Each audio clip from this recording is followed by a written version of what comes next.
IPL की दो सबसे घातक टीम सनराइजर्स हैदराबाद और राजस्थान रॉयल्स, जिसकी बल्लेबाजी नहीं मत समझिए, ऐसा लगता है कि राक्षसों की फौज है।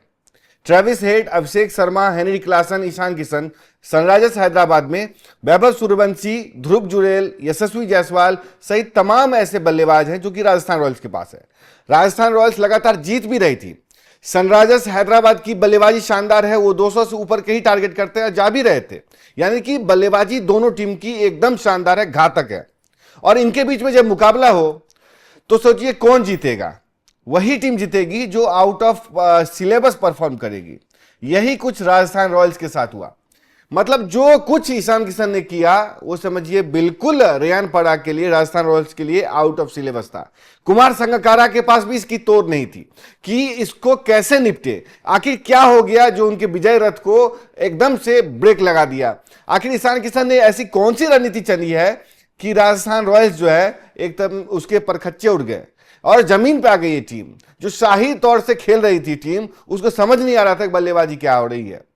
यानी कि ईशान किशन ने कल के मैच में जो आउट ऑफ सिलेबस सवाल पूछे, आउट ऑफ सिलेबस एक तरीके से मामला कर दिया राजस्थान रॉयल्स के लिए, रेयान पराग के लिए, वो कल समझिए कि सनराइजर्स हैदराबाद के लिए संजीवनी का काम किया। 2 अंक तो बटोरे ही, लेकिन अब दूसरी टीमों की नींद उड़ा दी है।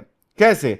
कल के मैच में 2 अनकैप्ड खिलाड़ियों को मौका दिया ईशान किशन ने बतौर कप्तान, और अनकैप्ड ही नहीं थे, डेब्यू भी कर रहे थे।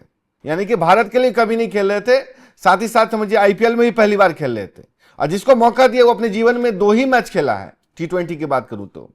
और उसने ऐसा कमाल किया है कि समझिए कि पूरी जो बाजी है पलट दी और घुटनों के बल पे आगे राजस्थान रॉयल्स। बल्लेबाजी जिसकी शानदार लग रही थी, कल उसके पास कोई जवाब नहीं था कि आखिर इसको खेला कैसे जाए, उसके साथ क्या हुआ। हम बात कर रहे हैं प्रफुल्ल हिंगे की और साकिब हुसैन की। ये 2 गेंदबाज थे जिसे कल मौका दिया था कल ईशान किशन ने बतौर कप्तान सनराइजर्स हैदराबाद के लिए। होम ग्राउंड था, वहां पे इस कंडीशन को पढ़ते हुए कुछ ऐसा कर दिया ईशान ने कि समझिए कि कहा जा रहा है कि मास्टर स्ट्रोक था। क्यों? क्योंकि आप जानते हैं कि सनराइजर्स हैदराबाद जो है उसकी बल्लेबाजी उसकी ताकत रही है। बल्लेबाजी में आप देखते हैं कि हेनरी क्लासन है, अभिषेक शर्मा है, ट्रेविस हेड है, खुद कप्तान ईशान किशन है जिन्होंने कल 91 रन की पारी भी खेली। यानी कि धाकर बल्लेबाजों की फौज है। लेकिन गेंदबाजी उसकी कमजोरी रही है, गेंदबाजी उतना कमाल नहीं कर पाती है, इसलिए वो टीम हार जाती है। जो रन बनाती है उसको भी डिफेंड नहीं कर पाती। इसलिए आपने देखा किस तरीके से उस मैच को पंजाब किंग्स जीत गई। लेकिन अगर गेंदबाजी भी उसकी शानदार हो जाए, गेंदबाजी भी क्लिक कर जाए, गेंदबाजी भी आग उगलना शुरू हो जाए, तो दूसरी टीमों की नींद उड़ना तो तय है। राजस्थान रॉयल्स कल के मैच में बिल्कुल क्लूलेस नजर आई। अगर उसके हम स्कोरबोर्ड आपको दिखाएं तो आपको समझ में आएगा कि ये मैच में उनके जो बल्लेबाज हैं उनके पास कोई जवाब नहीं था। प्रफुल्ल हिंगे का, साकिब हुसैन का, पहले ही ओवर में 3 विकेट लेकर के प्रफुल्ल हिंगे जो विदर्भ का क्रिकेटर है, युवा खिलाड़ी है, डेब्यूटेंट है, उसने समझिए कि ऐसी कहर बरपाई कि पूरे मैच में समझिए कि उखड़ नहीं पाई, मतलब संभल नहीं पाई आपको राजस्थान रॉयल्स। 9 रन पे 5 विकेट अगर गिर जाए तो वो टीम किस हद तक जीतेगी, उसके बाद तो अपनी इज्जत ही बचा ले, वही है। कल के मैच में भी वही हुआ। 9 रन पे 5 विकेट, पहले ओवर में 3 विकेट लिया आपको प्रफुल्ल हिंगे ने, और उसके बाद साकिब हुसैन ने भी अपने मैच में 4 ओवर में 24 रन देकर के 4 विकेट लिए। हिंगे ने 4 ओवर में 34 रन देकर 4 विकेट लिए। ये आपको बताता है कि कैसी घातक गेंदबाजी रही होगी। यानी कि डेब्यूटेंट ने मिलकर के ही 8 विकेट ले लिए। और इस मैच में जो रणनीति के तौर पर उनको उतारा गया था, मौका दिया गया था, वो भी अपने आप में कमाल है। ईशान किशन एक युवा कप्तान है, आपको पता है, पैट कमिंस नहीं खेल रहे हैं, लेकिन उन्होंने एक लोकल टैलेंट पे भरोसा करना ज्यादा बेहतर समझा। क्योंकि उन्होंने नेट्स में गेंदबाजी देखी थी प्रफुल्ल हिंगे की, कि प्रफुल्ल हिंगे किस तरह की गेंदबाजी कर रहा है, कितना भूखा है। और तो और जिस तरह की कमिटमेंट के साथ वो खेल रहा है, वो भी अपने आप में बहुत बड़ी बात है। प्रफुल्ल हिंगे ने वैभव सूर्यवंशी के बारे में पहले ही कमिटमेंट कर लिया था कि मैं इसे 0 पे आउट करूंगा, और उसने ऐसा किया भी। यानी कि जो वांटेड फिल्म आपने देखा था जिसमें सलमान सल्लू मियां कहते हैं कि अगर मैं अपने कमिटमेंट कर दूं तो फिर अपने आप के भी नहीं सुनता। जहां तक मुझे याद है कि उनकी मूवी है दबंग में भी और उसके बाद वांटेड में भी वही कुछ समझिए कि उनका अंदाज वैसा ही था।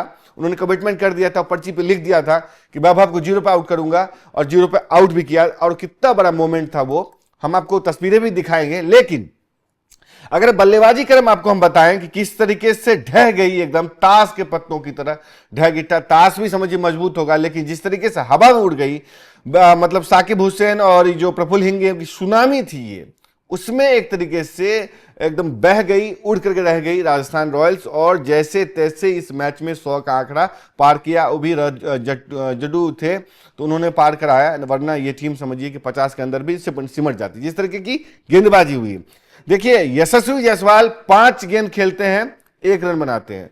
वैभव सूर्यवंशी 0, ध्रुव जुरेल 0, और जो लुहान डी प्रोटियास है वो 0, रियान पराग 4। ये आपको टॉप ऑर्डर की बल्लेबाजी बता रहा हूं, यानी कि समझिए कि 1 रन पे पहला, 2 रन पे मतलब समझिए कि दूसरा विकेट, यानी एक ही पे दूसरा विकेट गिर गया, एक ही पे तीसरा विकेट गिर गया, और 2 रन पे चौथा, 9 रन पे 5वां। ये आंकड़े हैं राजस्थान रॉयल्स की पारी की जो आपको नजर आते हैं। हालांकि जिस तरीके की साझेदारी उन्होंने निभाई, आपको रविंद्र जडेजा और डेन फरेरा ने, ये एक तरीके से बेहतर साबित हुई, और 127 रन की जो है छठा विकेट जाकर गिरता है, तब जाकर के 159 रन तक बना पाती है। यानी कि अगला जो 5 विकेट गिरते हैं, समझिए कि 30 से 35 रन के अंदर में अगले 5 विकेट उनके चले जाते हैं।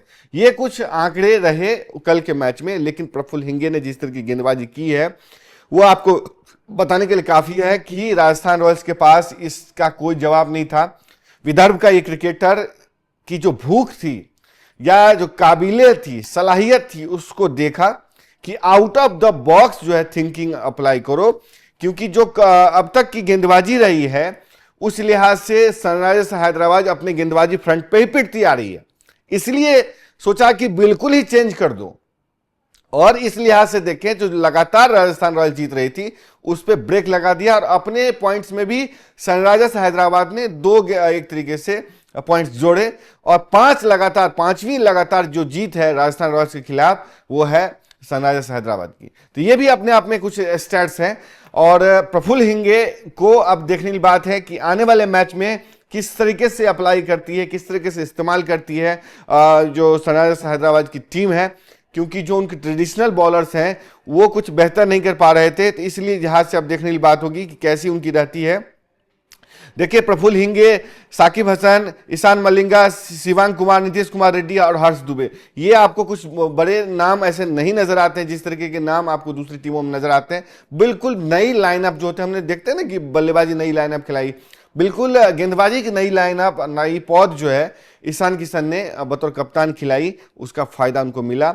अब दूसरी टीमों को डरने की जरूरत है, क्योंकि एक धारदार गेंदबाजी, एक खतरनाक बल्लेबाजी का जो कॉम्बिनेशन है वो मिल गया है। उसमें अगर नीतीश रेड्डी भी क्लिक करते हैं तो ये टीम को हराना मुश्किल होगा, क्योंकि अगर किसी टीम में मादा है कि वो लगातार 200 से ऊपर टारगेट करे, उससे ज्यादा भी जाए, अगर लास्ट तक विकेट बचा के रखना है। क्योंकि पिछला जो मैच था उसमें लग रहा था कि ये टीम तकरीबन 300 बना देगी, जिस तरीके की पारी ट्रेविस हेड, अभिषेक शर्मा खेल लेते हैं। हालांकि वो बहुत कम रन, 25-30 रन, 40 रन कम रह गए थे, वरना उनके लिए वो मुकाबला भी एकदम समझिए कि धांसू हो जाता। खैर, अब देखने की बात है कि ईशान किशन के विकल्प तो खुल गए हैं, अब इसका बेहतर इस्तेमाल कैसे करते हैं। आप प्रफुल्ल हिंगे और साकिब हुसैन की गेंदबाजी पे क्या कहेंगे, और क्या इनकी गेंदबाजी आने वाले समय में टीम इंडिया के लिए जो द्वार है इनके लिए वो खोलेंगे? आपकी जो भी राय है अपनी राय जरूर दें। तब तक के लिए देखते रहिए स्पोर्ट्स स्टार। नमस्कार।